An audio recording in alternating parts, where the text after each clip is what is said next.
Passive house building and passive house standard really is a German standard for high energy efficiency on buildings. But the design in a passive house is building specific. So the first thing that you will see, it relates to where is that building in this planet. The second thing that it comes is what is your site?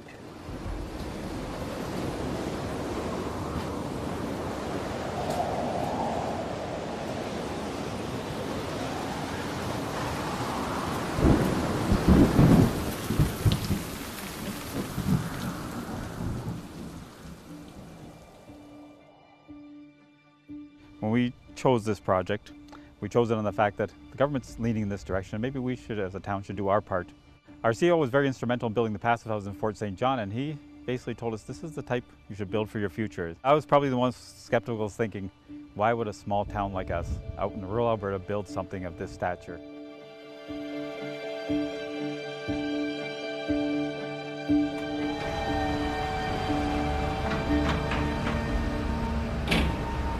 We're so fortunate that when we decided to build this building, we had 5 big contractors interested in the project. Passive House Plus is what basically indicated we were adding the solar panels to the top of the roof of this, so that brings it up to another level, and we're excited to be the first to do it as Scott Builders. It's a commercial building. It's a different type of use. We have people and we have equipment that is a little bit different when we have on a house, for example. And when you're working, like sun control is a big issue. We need to be able just to create a comfortable environment. So a lot of play was in what is the size of the window? What is the ideal size of the window? How much sun we really want to capture?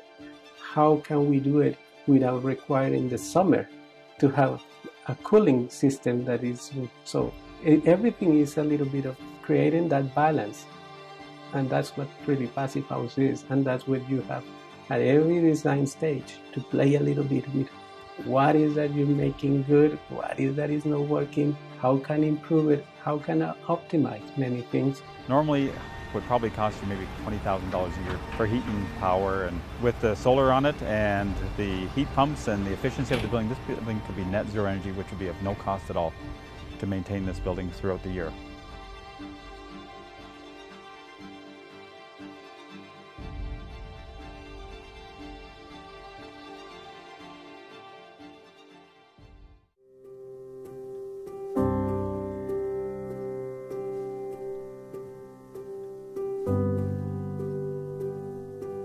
So we thought Passive House was a good certification standard for our new town office, primarily because we thought it was the most responsible use of tax money. The standard really helps minimize life cycle costs of a building. So a lot of people understand that capital costs and operating costs all roll into the life cycle cost of a building. When you look at it over 50 years or 30 years or whatever it is, the operating cost is what dominates, and Passive House drastically reduces that.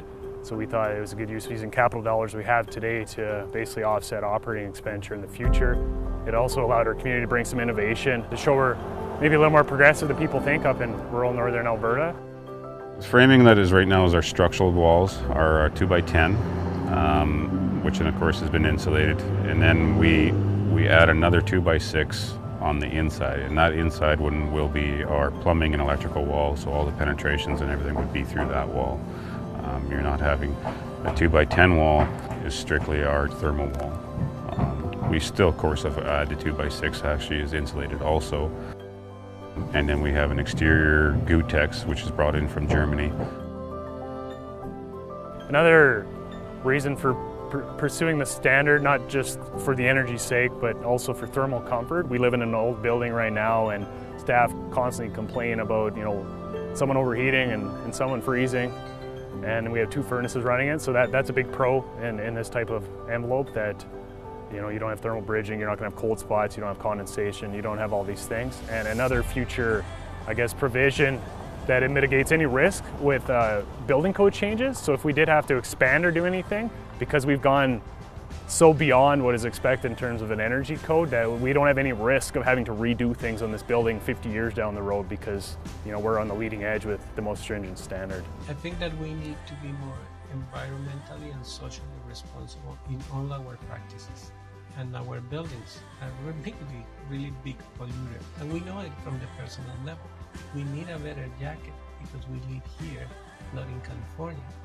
And then making these buildings that have a better envelope, a better jacket is what we need. And we need to be responsible, knowing that this is where we live.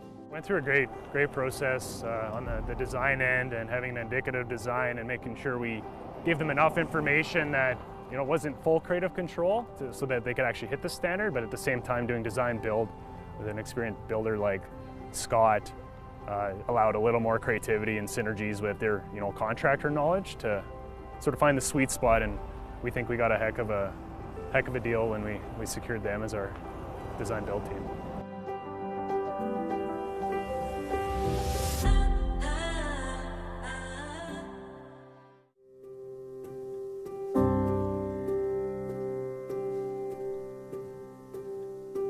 So my role in the project was to put together our initial proposal, and that involved a lot of coordination, selecting the right people to partner with in terms of consultants and trades as well, and working with our own staff, our estimating team on putting together the correct project value and ensuring that we had the design right. To get our Passive House certification, there's two parts. We have the air tightness and we have the energy. Now, we have to meet the standards on both those, and once we do that, we go for certification. We had our air tightness test once we're all sealed. Our windows are in, our doors are in, our full Gutex, which is the material outside of this building, is complete. You want to do it right the first time. You can't do this wrong, because if you fail on your air test, then it's not certified. Take the steps, do it right, and make sure that you're certified to pass the air quality test on it. And that's what we're making sure that we're doing. We had to meet our 0.6 and we hit a 0.37, so we were very happy at that stage. Once the project's complete and we're totally done, they do another blower door test, make sure we're still under that 0.6 threshold. You know, we considered the Passive House certification, and obviously Passive House is something that's very new to North America, a very specialized way of building, and in the context of a design build job, we really felt it was important that we partnered with the correct consultants on the job, and the key consultant in the entire process is the architect. And so after a couple of conversations with Oscar Flechas and getting to know him a little bit, and his experience and his passion for Passive House, we knew that we would make a really good team. Having the trades learn on the site has actually gone very well. Trades are buying into the making sure the minimum penetrations through the building. We have signs posted on the site not to put holes in this building, and you can't do your normal thing of putting a plug in a wall and having it go outside. There's secondary walls everywhere, and everybody's bought into it. They want to do it. I mean, this is something new to them too, and they actually see this may actually be a way of building commonly in the next few years. They all want to actually, you know, contribute very well to it.